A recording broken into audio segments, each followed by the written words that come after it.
কয়টা কাজ? চারটা। এক নাম্বার দোয়া করা। কি করা? আমার সাথে বলেন। এক নাম্বার দোয়া করা, দুই নাম্বার ক্ষমা চাওয়া, তিন নাম্বার ওসিয়ত পূরণ করা, চার নাম্বার পিতামাতার বন্ধু বান্ধবীর সাথে সদাচরণ করা। এই চারটা। এই হাদিসটা পাবেন কোথায়? মুসনাদে আহমদ। নামটা বলেন তো। মুসনাদে আহমদ, হাদিস নাম্বার 16,069। কত?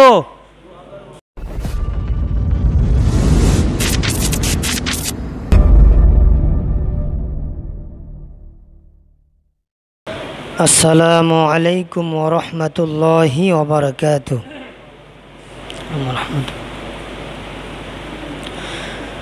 ইন্নাল হামদালিল্লাহ ওয়াসসালাতু ওয়াসসালামু আলা মান লা নাবিয়্যা বা'দা। আউযু বিল্লাহি মিনাশ শাইতানির রাজীম।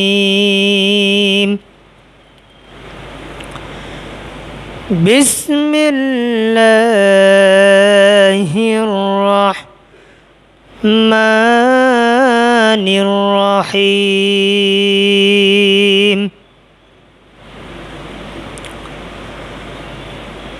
قل إن الموت الذي تفرون منه فإنه ملاقيكم ثم تردون إلى عالم الغيب والشهادة فينبئكم بما كنتم تعملون إلى آخر الآية، أو كما قال عليه الصلاة والسلام. وقال النبي صلى الله عليه وسلم قال نعم خصال أربعة الصلاة عليهما والاستغفار لهما وإنفاذ عهدهما وإكرام صديقهما. رواه مسند أحمد، أو كما قال عليه الصلاة والسلام. আলহামদুলিল্লাহ, সমস্ত প্রশংসা সেই মহান আল্লাহ রব্বুল ইজ্জত ওয়াল জালালের দরবারে আদায় করছি। আজকে আমাদেরকে জিলহজ মাসের শেষ দিনগুলোতে আল্লাহ পাক পবিত্র জুমার দিন নির্ধারণ করেছেন। তা আল্লাহ পাক আমাদেরকে জিলহজ মাসের গুরুত্বপূর্ণ জুমার দিনে হায়াত রেখেছেন, সুস্থ রেখেছেন। গুরুত্বপূর্ণ ত্যাগ মহিময় একটি গুরুত্বপূর্ণ ঈদুল আজহার দিন সমাপ্ত করার তৌফিক আল্লাহ পাক আমাদেরকে দান করেছেন। এজন্য আমরা প্রশংসা আদায় করছি, বলেন আলহামদুলিল্লাহ। আশরাফুল আম্বিয়া সাইয়্যিদুল মুরসালিন, আমাদের প্রাণপ্রিয় রাসূল, যিনি মদিনাওয়ালা, যিনি মক্কাওয়ালা, যিনি কুল কায়নাত সমস্ত কিছু জেনার সম্মান মর্যাদা সব থেকে উঁচু, সেই রাসূলের উম্মত আমরা হতে পেরেছি। আল্লাহ পাক আমাদেরকে কবুল করেছেন। এজন্য সেই রাসূলের শানে ছোট্ট একটি দরুদ সালাম বর্ষিত হোক। আমরা সকলে বলছি সাল্লাল্লাহু আলাইহি ওয়াসাল্লাম। তা সম্মানিত উপস্থিতি, আজকে আমি আপনাদের সামনে পবিত্র কোরআনুল কারীম থেকে তথ্যবহুল একটি সূরা জুমআহ থেকে 8 নম্বর আয়াত আপনাদের সামনে উপস্থাপন করেছি। এর সাথে সাথে অনেক বড় একটি হাদিসের কিতাব মুসনাদে আহমদ 16,069 নম্বর হাদিস আপনাদের সামনে উপস্থাপন করেছি। আল্লাহ পাক রব্বুল আলামিন যেন এই দুইটি মহামূল্যবান গুরুত্বপূর্ণ বাণীর থেকে আলোচনা শোনার পরে বাস্তব জীবনে আল্লাহ পাক যেন কবুল করেন, আমল করার তৌফিক যেন দান করেন। আমরা সকলে বলছি আল্লাহুম্মা আমিন। তা সম্মানিত উপস্থিতি, আজকে আল্লাহ পাক আমাদেরকে এ পর্যন্ত হায়াত রাখলেন। আল্লাহ পাক আমাদেরকে কবুল করেছেন। যে গুরুত্বপূর্ণ কোরবানি নামক একটি বড় আল্লাহর নৈকট্য মহাত্যাগ একটি কোরবানি আমরা ইতিপূর্বে করেছি। আল্লাহ পাক তেনার দরবারে আমরা এই কামনা করছি, আমাদের যাবতীয় ত্যাগ, যাবতীয় কোরবানি সবগুলো আল্লাহ পাক যেন কবুল করেন। আমরা সকলে বলছি আল্লাহুম্মা আমিন।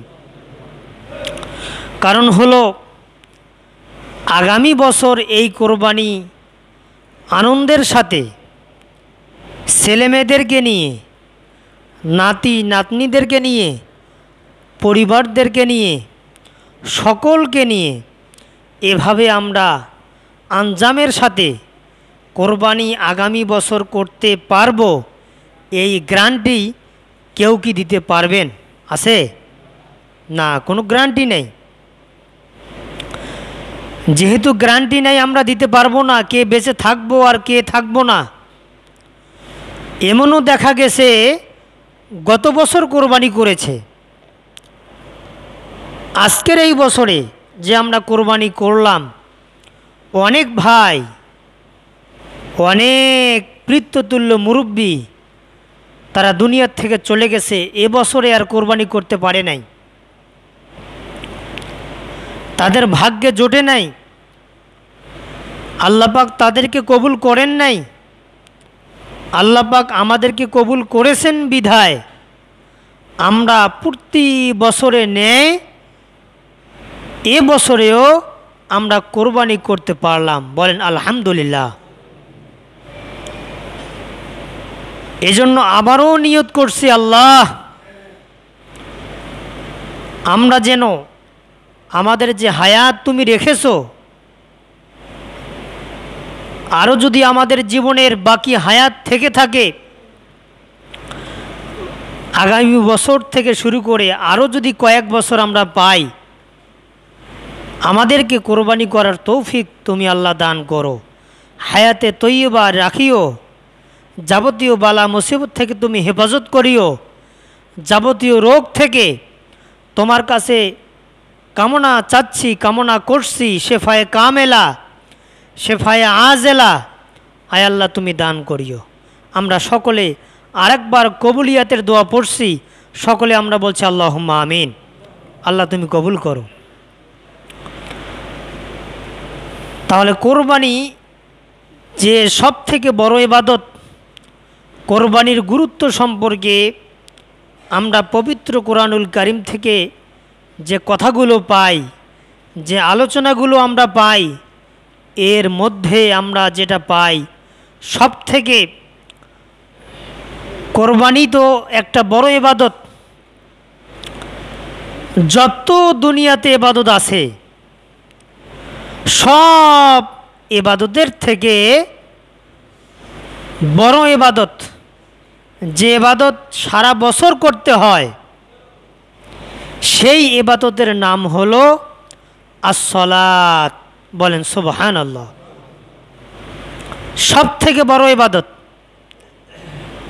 এটা, এমন একটা ইবাদত, এই ইবাদত যদি আপনার আমলে থাকে তাহলে যত ইবাদত আপনি করেন না কেন সব ইবাদতগুলো কবুল করবেন কে?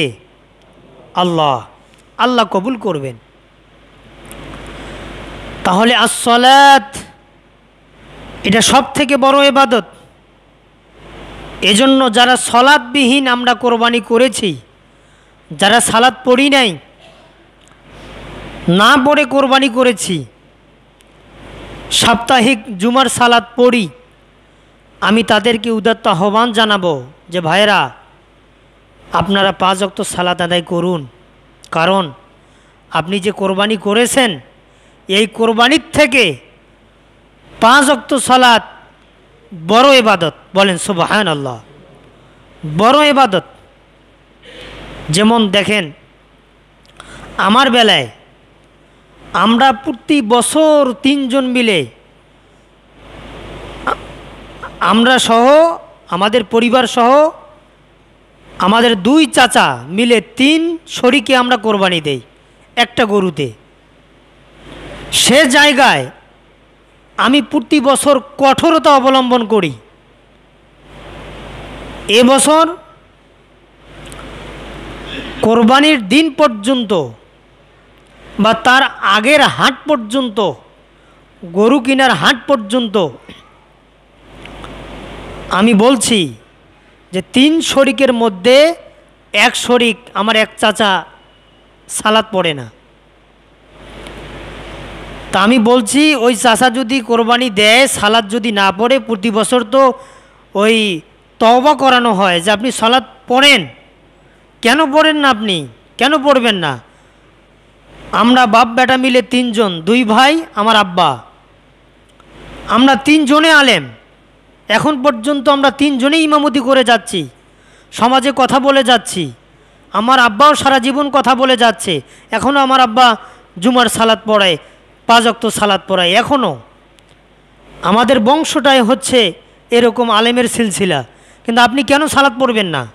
আপনাকে সালাত পড়তে হবে, সালাত পড়ে না। এজন্য কি করছি, ওদের সাথে আর ভাগ দেই নেই, না দিয়ে কোরবানির গরুই এবারে আমি কিনি নাই। আমার যে ছোট চাচা সে একটা ছাগল কোরবানি করছে, আমি তো এখানে চলে আসছি, কোরবানি তো আর কোনো কিছু কেনা হয় নাই। অবশেষে আমার ছোট ভাই কি করছে, বাড়ির আমাদের একটা ছাগল কোরবানি করছে। সুবহানাল্লাহ। একটা ছাগল কোরবানি করছে। তা আমি এমন কঠোরতা অবলম্বন করছি যে সালাত আপনি পড়েন না, আমি আপনার সাথে কোরবানি দেব না, আমার কোরবানি হবে না। আমি বারবার প্রতি বছর বুঝাতে চাই যে সালাত আগে, তারপর কোরবানি। আপনি সালাত ধরেন, সালাত পড়েন। আপনি কেন সালাত পড়েন না? আপনার কি হয়েছে? আপনাকে সালাত পড়তে হবে। কতদিন আমরা বাঁচবো এই দুনিয়াতে? কতদিন থাকব? কত ভাই দেখতেছি চলে যাচ্ছে, কত বাবা চলে যাচ্ছে, কত চাচা চলে যাচ্ছে, কত ছোটগুলো চলে গেছে। আমাদেরকে চিন্তা করতে হবে আমরা কোন দিকে যাচ্ছি, আল্লাহ ছাড়া কোন দিকে দৌড়াচ্ছি। আমরা তো বাঁচতে পারবো না, যেদিকে দৌড়াই না কেন আমরা বাঁচতে পারবো না। সর্বশেষ একটা আল্লাহর হাতে ক্ষমতা, সেটা হলো মৃত্যু। এই মৃত্যুর চাবিকাঠি কার হাতে? আল্লাহর হাতে। মৃত্যু হবেই, মৃত্যুর থেকে বাঁচানো কেউ থাকবে না, কেউ বাঁচানোর ক্ষমতা নাই কারো, মৃত্যু হবেই। এমনও ভাই দেখেন আমাদের নীলফামারী সদরে আমি দেখেছি, 2 দিন আগে কোরবানির একটা গরু কিনল 1 লক্ষ টাকা দামের, কেনার রাতেই দুনিয়ার থেকে চলে গেল, মারা গেছে, স্টক করছে, চলে গেছে। তাহলে আশা করছিল কি যে গরুটা কিনলাম, কোরবানি করব, গোশত খাবো, নাতিদেরকে নিয়ে কোরবানির ঈদগাহ মাঠে যাব, সালাত পড়ব, কত আনন্দ, কত উৎফুল্ল মন নিয়ে কোরবানির গরুটা কিনল, কিন্তু অবশেষে খাইতেও পারলো না, ঈদগাহ মাঠেও যাইতে পারলো না, সালাত পড়তে পারলো না। তাহলে হায়াতের গ্যারান্টি কে দিতে পারে? আমাদের হায়াত কতটুক একটু চিন্তা করেন। কোনো হায়াত আমাদের গ্যারান্টি আমরা দিতে পারবো না, কে কখন দুনিয়ার থেকে চলে যাব। এজন্য আল্লাহর নবী সাল্লাল্লাহু আলাইহি ওয়াসাল্লাম তিনি মৃত্যুর সময় মা আয়েশার দুই চোয়ালের মাঝখানে বসা, এক কথায় মাথাটা চোয়ালে আল্লাহর নবীর মাথাটা মা আয়েশার চোয়ালে। আল্লাহর নবী সাল্লাল্লাহু আলাইহি ওয়াসাল্লাম তেনার শয়নের পাশেই একটা পাত্র, পানির পাত্র। আল্লাহর নবীর মৃত্যু হচ্ছে বা হবে, ওই মুহূর্তে আল্লাহর নবী ডেকে ডেকে বলতেছেন, আসসালাত ওয়ামা মালাকাত আইমানুকুম, আসসালাত ওয়ামা মালাকাত আইমানুকুম, আসসালাত ওয়ামা মালাকাত আইমানুকুম, সালাত সালাত। ওহে আমার উম্মতেরা, নামাজ নামাজ নামাজ ছেড়ে দিও না, আমার উম্মতেরা নামাজ ছেড়ে দিও না। একথা 3 বার বলছে। হাদিস বুখারী, তিরমিজি, আবু দাউদ, মুসান্নাফ ইবনে আবি শায়বা, আব্দুর রাজ্জাক, দারিমি, দারাকুতনি, এই যে হাদিসগুলোর নাম বললাম, প্রত্যেকটা হাদিসে আল্লাহর নবী কথা বলছে, আসসালাত, তোমরা সলাৎ পড়ো, ওমা মালাকাত আইমানুকুম, নামাজ ছাড়া কোনো উপায় নেই আমার উম্মতেরা, সালাত পড়ো। তা রাসূল মৃত্যুর সময় সালাতের কথা বললেন। এই সালাত যদি আমরা না পড়ে দুনিয়ার থেকে চলে যাই, তাহলে সাফায়াত কে করবে? আপনি জান্নাত পাবেন কেমনে? কে আপনাকে জান্নাত দিবে? কে আপনার জন্য সুপারিশ করবে? আপনি বাঁচবেন কিভাবে? আপনি আল্লাহর সামনে কি জবাবদিহি করবেন? একটু চিন্তা করছেন? যে মৃত্যু হচ্ছে, আমরা তো দেখতেছি যে অমুক লোক চলে গেল রে, অমুক লোক চলে গেল রে, এতটুক শেষ। কিন্তু যে তার মৃত্যুটা হলো, কত কষ্ট। আমরা যখন হাদিস পড়ি, হাদিস যখন আমরা পড়ি, ওই রাতে আল্লাহর নামের কসম করে বলতেছি, আমার ঘুম হয় না, আমার ঘুম হয় না। আজকে রাতে যদি একজনকে আমি বলি, আজকে রাতে যে মসজিদের আজকে জানালা দরজা সব যত ফাঁক আছে সব বন্ধ থাকবে, আজকে রাতে একজনকে এই মসজিদে থাকার জন্য আদেশ করা হলো। এর সাথে সাথে একটা মাত্র ঢোরা সাপ, যে সাপগুলো মাছ মারতে বাইর হয় না, যেগুলোর কোনো বিষ নাই, যখন কামড়ে ধরে ছাড়ে না, ঝটকাঝটকি করার পরে ছেড়ে দেয়, ওই একটা সাপ যদি ঢুকে দেওয়া হয় যে আপনি আজকে সারা রাত এখানে ঘুমাবেন, একটা আপনার সাথে সাপ থাকবে, এখন বলেন আপনি কি ঘুমাবেন না জেগে থাকবেন রাতের বেলা? সামান্য একটা সাপ, তার কোনো বিষ নাই, ওষুধ খাইতে হয় না, কোনো ওষুধ খাইতে আপনার লাগবে না, কামড় দিবে, শুধু চুল দিয়া যদি আপনি একটু দাঁতগুলো উঠার চেষ্টা করেন, যদি দাঁত বসে থাকে, ওই সাপের দাঁত যদি ভেঙে আপনার শরীরে লেগে থাকে, চুল দিয়ে একটু উঠে নেন, ওষুধ খাওয়ার দরকার নাই, কোনো মেডিসিনও লাগার দরকার নাই, কোনো কিছুই হবে না আপনার। ওই সাপের ভয়ে যদি আপনি না ঘুমান, এখানে যদি ঘুম না ধরে যে কখন গায়ের উপরে সাপ চড়ে, কখনে সাপ কামড় দেয়, এত চিন্তা করে যদি আপনার সারা রাত ঘুম না হয়, তাহলে হাদিসে বারবার, হাদিসের পাতায়, কবরের আযাবের পাতায় আল্লাহর নবী সাল্লাল্লাহু আলাইহি ওয়াসাল্লাম তিনি বলছেন, কবরে 99টি সাপ দেওয়া হবে।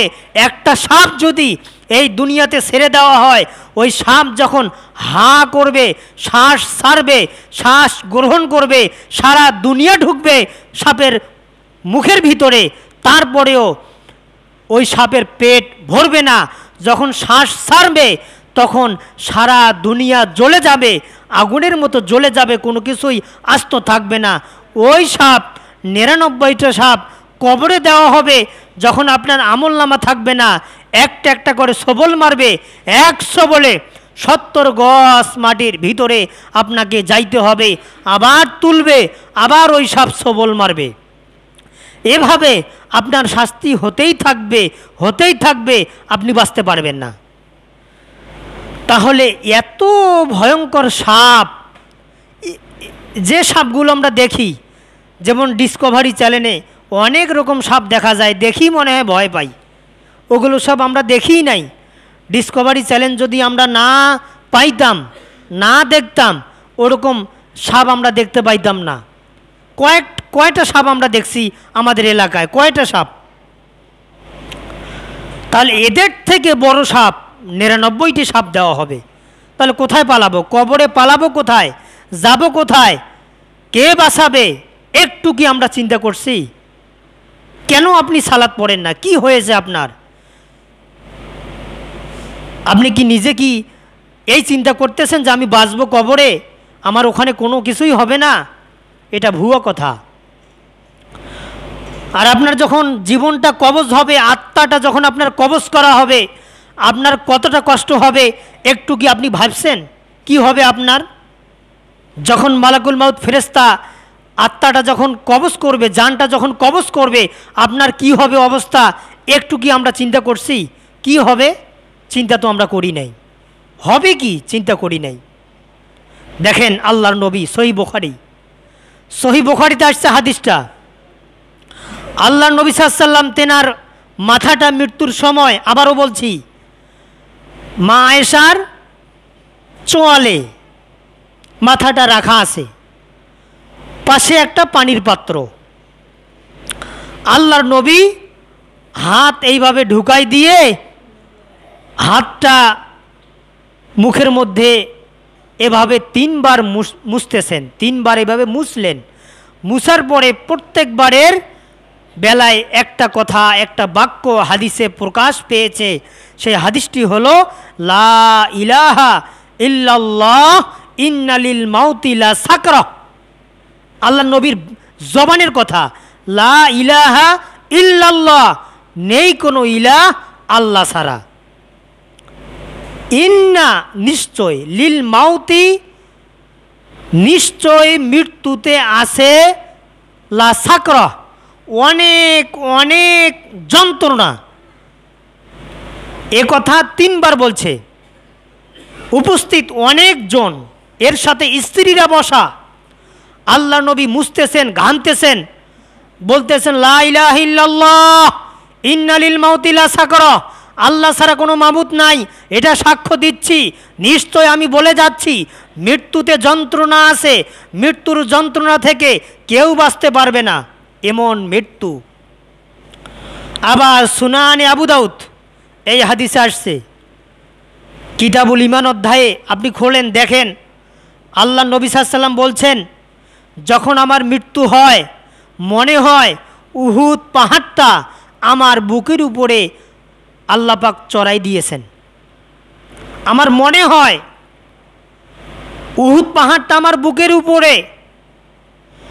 আর যখন মনে হয় আমার আত্মাটা কবজ করা হচ্ছে, জানটা কবজ করা হচ্ছে, ওই মুহূর্তে আরেকটা হাদিসের বাক্য বের হয়েছে, সেটা হলো জীবন্ত একটা বকরি আপনি লবণ দিয়ে দিয়ে, যদি চাকু দিয়ে, সোরা দিয়ে যদি আপনি চামটা তোলেন, একটা বকরি কতটা কষ্ট পায়, তার কতটা কষ্ট হবে, সে কতই না চিৎকার দিবে। ঠিক তেমনি একটা লোকের যখন এই আত্মাটা কবজ হয়, তখন কি হয়, ওই একটা বকরির মতো সে কষ্ট পায়। যেমন সূরা নাজিআত খোলেন, সূরা নাজিআত 1 নম্বর আয়াত, 2 নম্বর আয়াত, আল্লাহ পাক বলতেছেন ওয়ান নাজিআতি গরকা ওয়ান নাশিতাতি নাশতা। আল্লাহ পাক রব্বুল আলামিন তিনি বলছেন ওয়ান নাজিআতি গরকা, এমন একটা জ্বালা যন্ত্রণা তৈরি হবে, গরক, যখন জানটা কবজ করবে। তারপরে বলা হচ্ছে 2 নম্বর আয়াতে ওয়ান নাজিআতি গরকা ওয়ান নাশিতাতি নাশতা, তখন কি করবে, ধীরে ধীরে ধীরে ধীরে আল্লাহ পাক ওই মালাকুল মাউত ফেরেশতার মাধ্যমে এই আত্মাটা বের করবে। এই প্রত্যেকটা অঙ্গ প্রত্যঙ্গ, আঙ্গুল থেকে পা থেকে শুরু করে প্রত্যেকটা জায়গায় রূহ বিরাজমান। যখন এই মুখ দিয়ে জানটা কবজ করে আস্তে করে বের করে, তখন পা থেকে শুরু করে আস্তে আস্তে বেরিয়ে যায়, রগগুলো সব পটপট পটপট করে ছিঁড়ে যায়। মনে হয় আর মুখ দিয়ে আল্লাহ বলার সুযোগ থাকে না। আল্লাহ শব্দটা নিবে, এই শব্দটা বলতে পারবে না। যদি পাক্কা ইমানদার হয় অবশ্যই তার জবান দিয়ে কালেমা তৈয়বা নসিব হবে। বলেন সুবহানাল্লাহ। যদি ইমানদার হয় তাহলে হাদিস সুনানে আবু দাউদ, হাদিস নাম্বার 4112। হাদিসের রাবি কি? ইবনু মুগীরা রাদিয়াল্লাহু তাআলা আনহু। আবার এই হাদিসের রাবি আনাস। আবার একই হাদিস কয়েকটা সূত্রে বর্ণিত হয়েছে। হযরত আবু হুরায়রা কয়েকভাবে বর্ণিত হয়েছে। কি হাদিসটি দেখেন, আল্লাহ নবী সাল্লাল্লাহু আলাইহি ওয়াসাল্লাম তিনি বলছেন, মান যে কেউ, নারী হোক পুরুষ হোক, মান কানা আখিরু কালামিহি, যদি কোনো ব্যক্তির সর্বশেষ মুখ দিয়ে কালেমা বের হয়, মান কানা আখিরু কালামিহি, একটা বাক্য বের হয়, বাক্যটা কি? লা ইলাহা ইল্লাল্লাহ, আল্লাহ ছাড়া কোনো মাবুদ নাই। তারপরে আল্লাহ নবী বলছে ফাদাখালাল জান্নাহ, ওই ব্যক্তি আল্লাহ পাক তার বিনা হিসাবে জান্নাতের ব্যবস্থা করে দিবেন। বলেন সুবহানাল্লাহ। যদি শেষ সময় বলতে পারে যে আল্লাহ ছাড়া কোনো মাবুদ নাই, কালেমাটা যদি বলতে পারে, তাহলে ওই ব্যক্তির কি হবে? ওই শেষ সময়ে কালেমা নসিব হবে, যদি সে ইমানদার হয়, যদি সে মোমেন হয়। তাহলে সম্মানিত উপস্থিতি, তাহলে দেখেন মৃত্যু সম্পর্কে যে কথাগুলো আমি আপনাদের সামনে বললাম, যে অবশ্যই আমল ছাড়া আপনি বাঁচতে পারবো না, বা আমিও বাঁচতে পারবো না, আপনিও বাঁচতে পারবেন না। মৃত্যু হবেই হবে, হবেই হবে, এটা অবধারিত। মৃত্যুর হাত থেকে আমরা কেউ বাঁচতে পারবো না। তাহলে সম্মানিত উপস্থিতি, আরেকটি কথা আমি বলতে চাই আপনাদের সামনে, যে হাদিসটা আমি শুরুতেই বলছি, এই হাদিসটি আসছে মুসনাদে আহমদে। এই হাদিসটি লম্বা হাদিস, কাটছাট করে 4টি অপশন বের করে আমি আপনাদের সামনে বলতে চাই। সেটি হলো, অনেকের বাবা মা দুনিয়ার থেকে চলে গেছে, অনেকের বাবা মা দুনিয়ার থেকে চলে গেছে, মারা গেছে, যায় কি না? মারা গেছে দুনিয়ার থেকে। অনেকে দেখা যায় বাবা মা বেঁচে থাকতে খেদমত করতে পারে নাই, সৎ আচরণ করতে পারে নাই, তার বাবা মা চলে গেছে, এখন করণীয় কি? আল্লাহ নবী সাল্লাল্লাহু আলাইহি ওয়াসাল্লাম তেনাকে বনু সালামা গোত্রের এক ব্যক্তি আল্লাহ নবীকে প্রশ্ন করলো, ইয়া রাসূলুল্লাহ, ইয়া হাবিবাল্লাহ, আমার বাবা মা তো দুইজনেই মারা গেছে, এখন আমার করণীয় কি? আমি কি করতে পারি তাদের জন্য? তখন আল্লাহ নবী সাল্লাল্লাহু আলাইহি ওয়াসাল্লাম তিনি বললেন,